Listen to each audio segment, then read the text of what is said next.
Namaskar. My name is Dada Moksheshwarananda. I'm here in the beautiful location of Nicaragua in a rural site where we have a yoga center, an ecological center.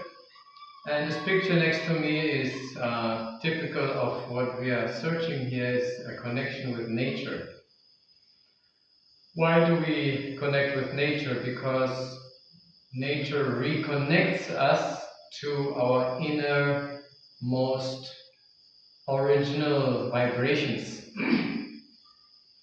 And the reason is that, first of all, in meditation and yoga, we know that everything is composed of frequencies and vibrations. The great scientist Tesla already noticed that, and he did a lot of experiments which have never been put to light, but here in this practice of yoga, we want to create your own frequency from within yourself. So now we must be aware that we are surrounded by so many frequencies, including from the sun. Right now, many of us might be aware of this comet that has come near the sun and is floating through space at a very high speed. And the sun is now at its most active time during its 11-year cycle and emits electromagnetic vibrations.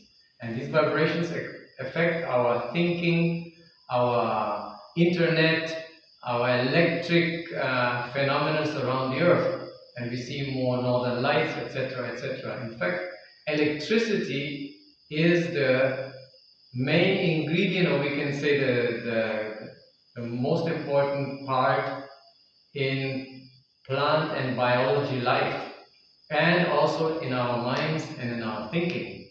When we lack electricity, when we don't have enough electromagnetic charge around us in terms of natural occurring, then we cannot really process many things. In places where it's very dry and desert type of environments, it's very difficult to survive easily.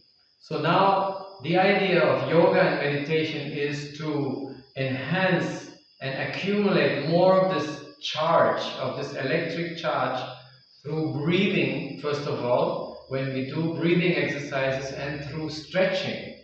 When we do certain stretches and breathe in, for example, then we attract energy into that part of our body. So we can balance our hormonal system and also cure many diseases.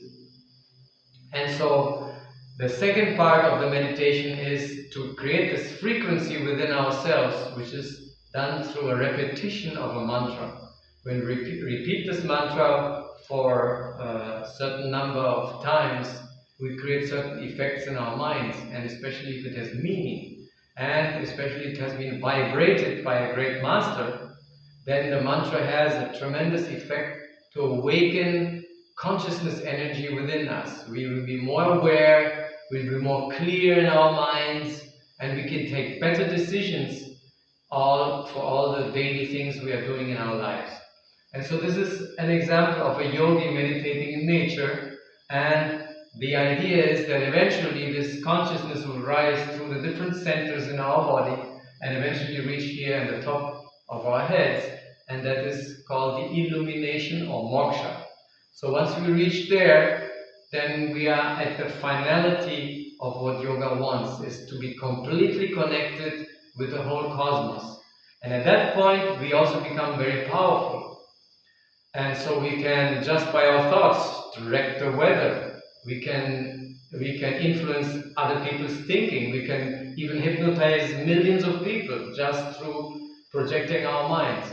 So that is why we have a very strong code of conduct called Yama and Niyama, an ethical code, before you even learn this technique, because that is to safeguard that your energy flows always in a positive way.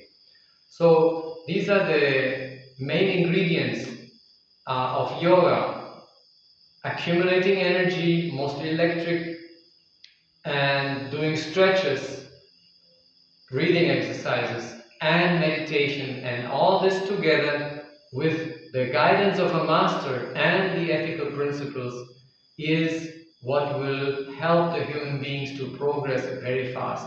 So I hope you adopt this practice. You want to learn more about it, contact me, contact our organization, wherever you are, and you will be able to learn a personal mantra that can help you to uplift your mind and emit this vibration, this frequency of power within yourself. Namaskar.